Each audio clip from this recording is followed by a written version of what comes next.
end of day 3. I had about probably a good 4 or 5 hours on it today, probably 5. That's the faceplate. I don't have the light on, but I got a light in there. Those are the details I put on it today.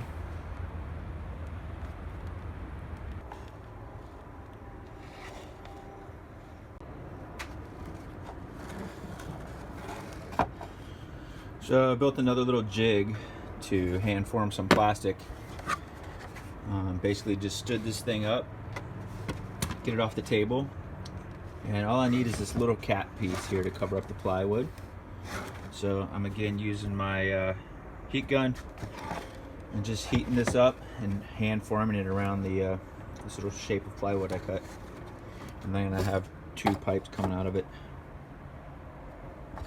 And the only reason I'm making this is just a cap. I could just have the plywood on the outside, but you don't really want to have plywood on a metal Gonk Droid.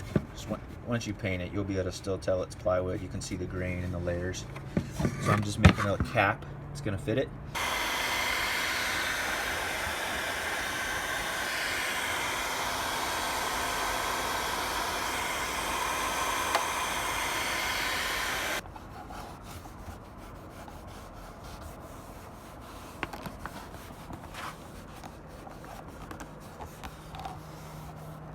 So basically the trick is with this hand forming stuff is you want to secure your piece down, your plastic piece down to a little form.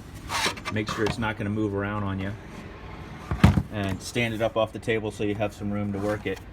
And then I just start with a corner, form a side and a little bit of a corner, and I just start forming down that edge, pushing it all the way under.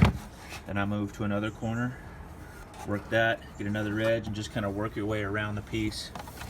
And then come back and trim off all of this.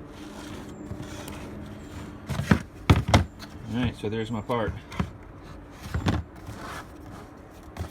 So the trick is to try to get it folded all the way down nice and tight around the piece you want to keep.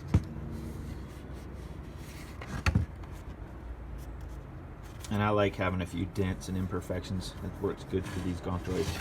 And then you have all your folded up crusty plastic on the bottom edge that you're going to cut off.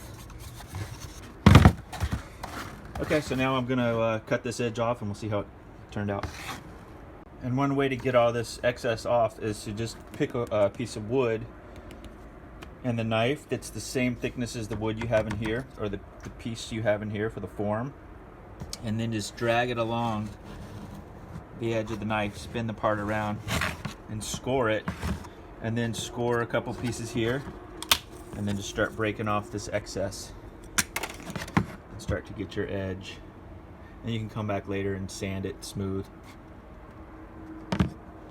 So I'm going to do that all the way around.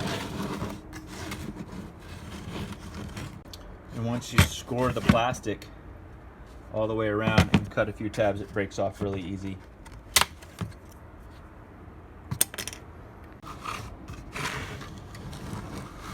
Alright, here's the finished part trimmed. And we'll take it off.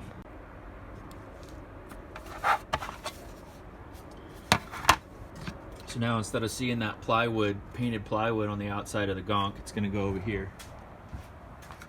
On this side I'm going to have 2 pipes coming out. So instead of seeing clearly a piece of plywood on there, which the plywood will be there, I'm just going to use this to cover it. So when I paint it and scratch it up, it'll have a nice smooth finish versus having plywood. You can definitely see that grain when you paint it. You don't want that. So now I got to cut the holes in here and mount it.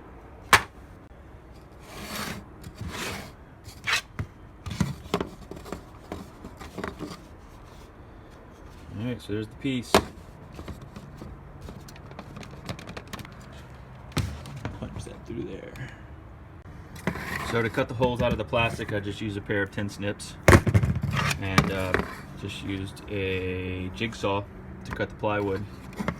And I cut the PVC pipe with a hacksaw. much. Basic hand tools, you can get this stuff done. Alright, there's the kit. So now I need to locate my holes on here where I want to put those. And then that's going to go on the top. The pipes will go through, and this is going to go on the inside. So basically I'll sandwich these two pieces together with screws into that plastic. And then this will be the cover and the pipes. Here's the finished assembly.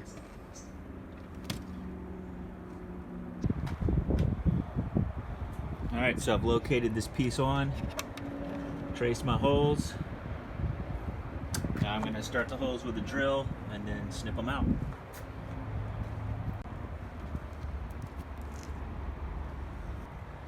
Alright, that's this morning's edition. Probably about 3 hours work.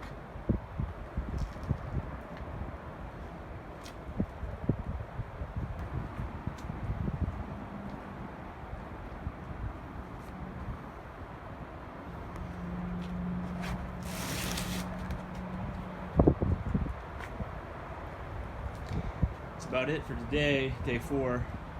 Alright, on this piece here, I like it. I like everything except for that. I mean, it looks fine, but for Star Wars stuff, that's not really a Star Wars shape. So I try to cover up anything that is not specifically Star Wars design language. I've never seen any star cut pattern like that in Star Wars, so I'd rather see a simple shape. So I made a cap, and I'm going to glue this cap on, make it look more like that.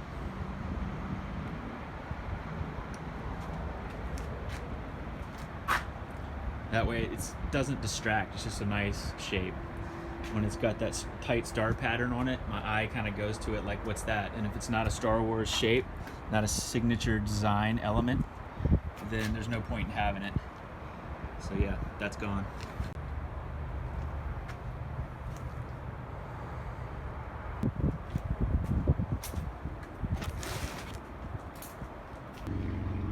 Alright, day 5, starting the weathering process. You can see I just started on the back here.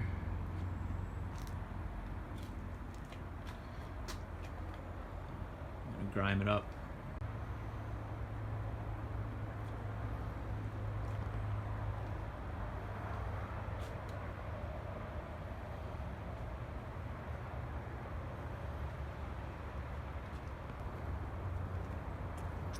Okay, here's the finished droid after work from day 4 and 5. Yesterday I did all the detail parts, and today I grimed it up. I went pretty heavy on the grime. Might lighten it up just a little bit.